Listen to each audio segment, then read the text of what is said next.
அப்படின்னு சொன்னார். நான் அழகின் சிரிப்பு என்று சொன்னேன். அதுக்கு அவர் பொருள் the title is self is a beautiful போயம்னு சொன்னார். இதெல்லாம் ஆங்கிலத்தை உரையாட நான் தமிழ்ல சொன்னேன். அப்படி இருந்த காலகட்டத்தில் அப்ப ஜான்மார என்னுடைய அறைக்கு அழைத்து போய் நான் ஒரு 30 புத்தகம் பாரதிதாசன் புத்தகம் வைத்திருந்தேன். அது ஓரத்துல எல்லாம் குறிப்பு இருக்கும், அதை கொடுத்தேன். அதை வைத்துக் கொண்டு அவர் பிறகு எழுதினார். அவரை கவிஞர் என்று தமிழ், அதாவது பாரதிதாசனை கவிஞர் அல்ல என தமிழாசிரியர்களே உரைத்த ஒரு காலகட்டத்தில் 20ஆம் நூற்றாண்டு தமிழ் கவிஞர்கள் என்கின்ற தலைப்பிலே நான் அப்பொழுது தமிழ் சிறப்பு வகுப்பிலே என்னுடைய ஒரு பெரும் பேராசிரியர் டாக்டர் சிவநாத செட்டியார் தலைமையிலே நான் ஒரு 1.5 மணி நேரம் படித்தேன்.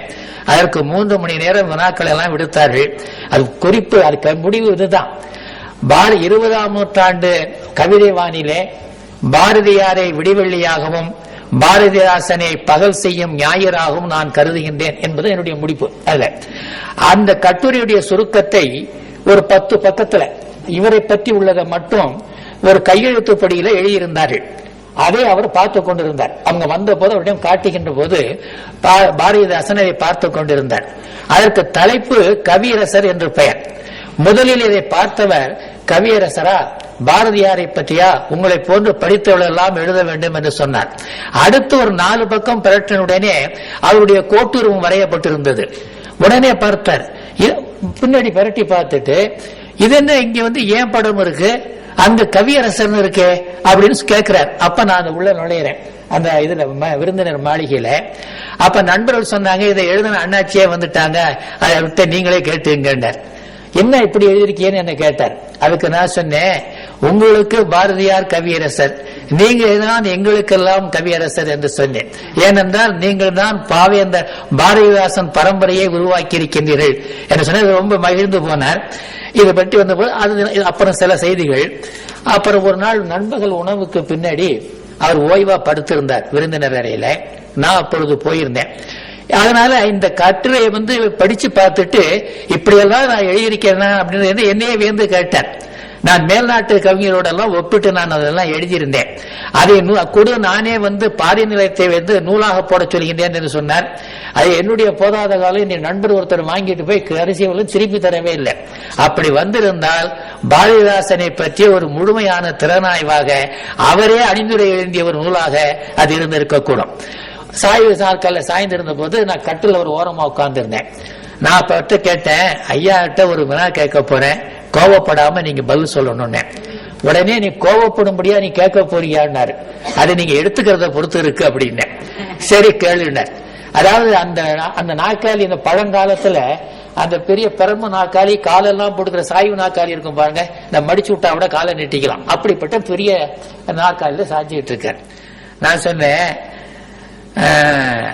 நீங்களோ பார்ப்பனியத்தை கடுமையாக சாடும் பெரியாரினுடைய பெருந்தொண்டர். அப்படிப்பட்ட நீங்கள் பார்ப்பனராகிய பாரதிக்கு தாசனாக ஏன்னு கேட்டேன். இவர் படுத்திருந்தவர் என்ன பண்ணாரு, அவர் சிகரெட் படுத்தார், பெரியவங்களுக்கு சிகரெட் பிடிச்சிருந்தார்.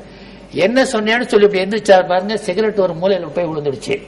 நான் இந்த ஓரத்தில் உட்கார்ந்தல, நான் அந்த கடைசிக்கு போயிட்டேன். ஒன்னுல வந்தேன். அவர் என்ன பண்ணாரு, அதெல்லாம் அதாவது ஒரு கண நேரம் தான் இப்படி பார்த்தாரு, இப்படி எந்திரிச்சு உட்கார்ந்தார். அப்படி உட்கார்ந்து அவரே ரொம்ப தோற்றமே ரொம்ப கம்பீரமான தோற்றம். கவிஞர்னாலே அந்த ஒரு பெருமிதமான தோற்றமும் கூட. அவருக்கு சினம் வந்தா எதுக்கவே நிக்க முடியாது. சிங்க படரியை எடுத்துட்டு சிலைத்து எழுதுற போல. நான் அவர்கிட்ட முன்னாடியே சொல்லியிருந்தாங்க, அவர்கிட்ட இது மாதிரி கேட்டீங்கன்னா ஏதாவது அசம்பாவிதம் நடந்துடும்னுட்டு. அதனால நான் ஓரமா போட்டேன். அவர் கொஞ்ச நாள் உட்கார்ந்தார். உட்கார்ந்த உடனே என்னாரு, நான் அப்ப சொன்னேன், நான் முதலே சொல்லியிருக்கேன், நான் கேள்விக்கே நீங்க பதில் சொல்லணும், கோவப்படாமன்னு சொன்னேன். ஏன்னா என்னை எனக்கு அப்ப பல்கலைக்கழகத்தினுடைய கவிஞன்னு பேரு. நான் எல்லா கவியரங்க இல்லாமலாம் இருக்காது அந்த காலத்துல. என்ன பல பேர் இப்படி கேட்கிறாங்க, அதுக்கு நான் ஒரு வகையா பதில் சொல்லிட்டு இருக்கேன். அது உண்மையான காரணம் என்ன என்று உங்களிடம் தெரிந்து கொள்ள வேண்டும் என்பதற்காக நான் கேட்டேன்னு சொன்னேன். நீ என்ன சொல்றேன்னு கேட்டார். நான் சொன்னேன், பாரதியாரும் இவரை போல பெரியாரை போல பெண்ணியத்தை பற்றி, பெண்ணியம்னு அப்ப சொல்லல, பெண்கள் முன்னேற்றத்துக்காக பாடுபடக்கூடியவர், மற்ற அவரும் சீர்திருத்தக்காரர், சாதி சமயம் எல்லாம் பார்க்க மாட்டார்னு நான் ஒரு வகையா சொல்லிக்கிட்டு இருக்கேன் அப்படின்னு சொன்னேன். அப்படி ஆனார். அதாவது அப்படி எந்திரிச்சு அந்த கோபம் சீர்த்தம் சினம் எல்லாம் அந்த ஒரு கணம் தான். அதுக்கப்புறம் அப்படியே மாறி போயிடுச்சு. மறுபடியும் இப்படி வந்து உட்கார்னார். இல்ல இல்ல நான் அங்கேயே உட்கார்ந்து இருக்கேன். இல்ல இல்ல பரவாயில்ல, இப்படி வா பக்கத்துல வந்து உட்கார் அப்படின்னார். அப்ப நான் பக்கத்துல உட்கார்ந்தேன். அது சொன்னாரு, மறுபடியும் நீ அந்த கேள்வியை கேளுனார். மறுபடியும் அதை கேட்டு அதை திருப்பி கேட்டேன். கேட்டோன்னு அது சொன்னாரு, அது ஒரு பெரிய கதைப்பா. அவர் சொல்லி ஒரு வகையாதான் பேச, அது பெரிய கதைப்பா.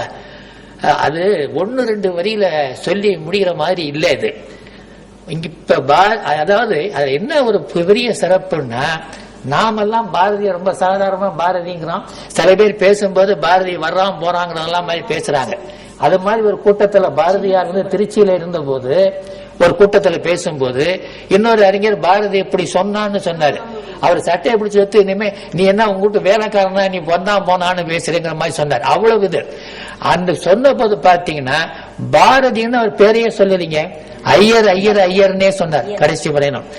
இப்ப ஐயரை பத்தி இப்ப ஒருத்தனுக்கும் சரியா தெரியல, அவனுக்கு தெரிஞ்சதை எழுதிக்கிட்டு இருக்கான் அப்படின்னு சொல்லிட்டு நான் சுருக்கிட்டேன் எல்லாம் ஒரு நேரம் கருதினால. அவர் சொன்னாரு, ஐயரோட நான் 10 ஆண்டு நெருங்கி பழகியிருக்கேன்.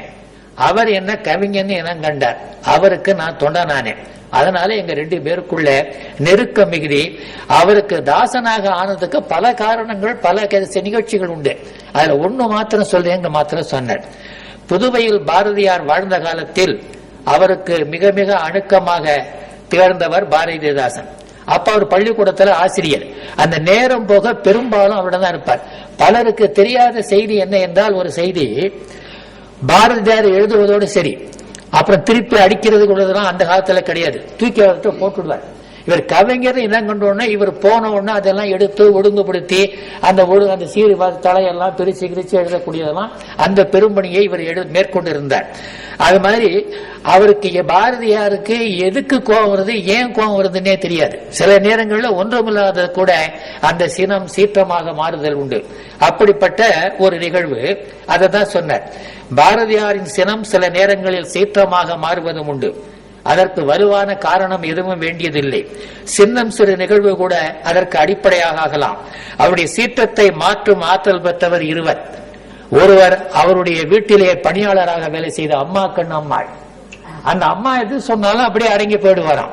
அதுக்கு அடுத்த நிலையிலே பாரதிதாசன் சொன்னாலும் அவர் அடங்கி போயிடுவார் என்று அதை பற்றி ஒரு குறிப்பை வாரா அவர்களே அது குறிப்பை எழுதுகின்றார். அந்த மாதிரி ஒரு செய்தி உண்டு. அது மாதிரி ஒரு நாள் மாலையில இவர் வீட்டுக்கு போயிருக்கார். போன உடனே இங்க பாரதியார் இல்லை. அங்க செல்லம்மா பாரதியிடம் கேட்டிருக்காரு எங்கன்னுட்டு. அது ஒண்ணும் இல்லை, காப்பி இல்லைன்னு சொன்னேன், அதனால கோச்சுக்கிட்டு போயிட்டாருன்னுட்டாங்க. அவர் போகின்ற இடம் இவருக்கு தெரியும், எங்க போவார் என்பதெல்லாம். அவை பாரதிதாசன் எங்கே சென்றிருப்பார் என்று பாரதிதாசனுக்கு நன்றாகவே தெரியும் என்றால் அந்த இடத்துக்கு நோக்கி சென்றார். இப்பொழுது இருக்கக்கூடிய தொடர்வண்டி நிலையம் இருக்கின்றதே, ரயில்வே ஸ்டேஷன், அதுக்குதான் அங்க போய் எப்பதான் உலாவிட்டு இருப்பாராம். அந்த புதுச்சேரியில பாத்தீங்கன்னா ஊருக்கு ஒரு ஓரமா இருக்கும் அந்த தொடர்வண்டி ரயில் பேரு. அதனால அந்த காலத்துல அது ஒரு நல்ல சோலை போல இருக்குமா. அதனால குறுக்கு நெடுக்குமா இவர் போயிட்டே இருந்திருக்காரு. இவர் போனது கூட தெரியாம இவர் பின்னாடியே 2 நட, ஏன்னா எடுத்தோடனே போனா அவருக்கு கோபம் அதிகமா வந்துடுங்கிறதுனால அவர் பின்னாடியே போயிட்டு நடக்க, அது மாதிரி 3 தடவை நடந்து போயிருக்கார். மறுபடியும் அவருக்கு முன்னே வந்திருக்கார். சுப்புவா வா அப்படின்னு இருக்கார். அது சொன்னா சுப்புரத்னம் அவர் சொன்ன உரையாடல் அப்படியே நான் சொல்றேன்.